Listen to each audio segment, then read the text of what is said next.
ఈరోజు ఏదైతే గత నెల నుంచి ఇవాళ గిరిజనుల మీద ముఖ్యంగా మంగళి మీద అసత్య ఆరోపణలు చేస్తున్న ఎవరైతే కొంతమంది మీడియా ఛానల్స్ అదేవిధంగా కొంతమంది స్వార్థపరులు వాళ్ళ స్వలాభాపేక్ష కోసం మంగళి గారిని బలి చేయడం అనేది కరెక్ట్ కాదు. మేము తీవ్రంగా ఖండిస్తూ ఉన్నాం.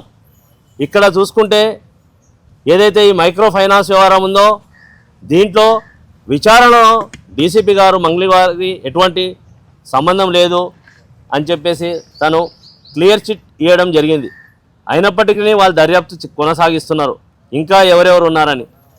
కొంతమంది అత్యుత్సాహం వల్ల ఆగలేక కొంతమంది మీడియా ఛానల్స్ ఏదైతే మన తొలి వెలుగు రఘు, సుమన్ టీవీ రోషన్ ఇలాంటి వాళ్ళు ఏదో మంగళి మీద వ్యక్తిగత కక్షతోటి ఎక్కడ ఆధారాలు లేకున్నా ఏదో గుడ్డు మీద ఈకలు పీకే పని చేస్తూ ఉన్నారు.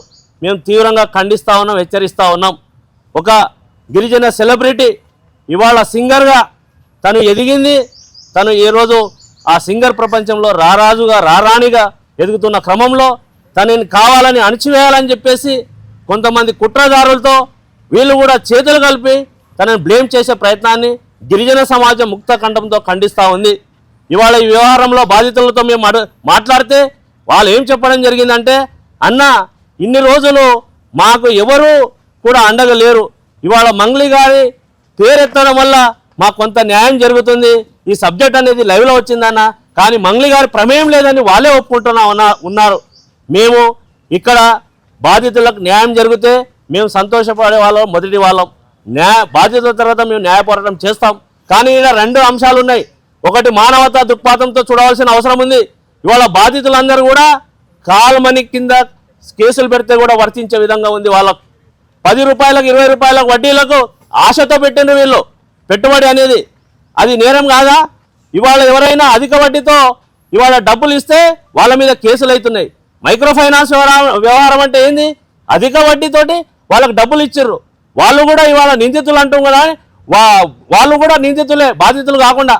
ఎందుకంటే అసాంఘిక శక్తులకు సహకరించారు వాళ్ళు ఒక టపోరి పోరగాళ్ళు, వాళ్ళు జులాయిగా తిరిగే వాళ్ళు ఏమైనా పెద్దగా చదువుకున్న వాళ్ళ? కానీ ఇవాళ ఉద్యోగస్తులు పెద్ద పెద్ద చదువులు చదువుకున్న వాళ్ళు ఇవాళ తాండాల్లో మంచి వ్యవసాయం చేసుకునే వాళ్ళు లక్షల రూపాయలు తీసుకొచ్చి మీరు ఏ విధంగా కట్టారని చెప్పేసి ఇవాళ మాకు ప్రశ్న తలెత్తుతూ ఉంది. అంటే మీరు ఇవాళ మంగళి గారిని తీసుకొస్తా ఉన్నారు. ఇక్కడ చట్టాలు మీకు తెలియవా? మీడియా వాళ్ళకి మీకు తెలియదా? మైక్రో ఫైనాన్స్ వ్యవహారం ఎట్లవుతుంది? ఇక్కడ బాధితులు ఎంత శాతం వడ్డీకి ఆశపడి ఇవాళ డబ్బులు కట్టారు? మేము ఇక్కడ నిష్పక్షపాతంగా దర్యాప్తు జరగాలి, వాళ్లకు న్యాయం చేయాలని చెప్పేసి మేము మొదటి నుంచి ప్రయత్నం చేస్తూ ఉన్నాం. కానీ అనవసరంగా మంగళి గారి మీద ఇవాళ కడుపు కొట్టే ప్రయత్నాలు ఏవి చేస్తున్నాం, దాన్ని ఖండిస్తూ ఉన్నాం, హెచ్చరిస్తూ ఉన్నాం. ఇంకోసారి మంగళి గారి మీద ఎవరైనా అవాకులు చవాకులు పేలిస్తే దాడులకైనా సిద్ధమవుతామని చెప్పి హెచ్చరిస్తా ఉన్నా.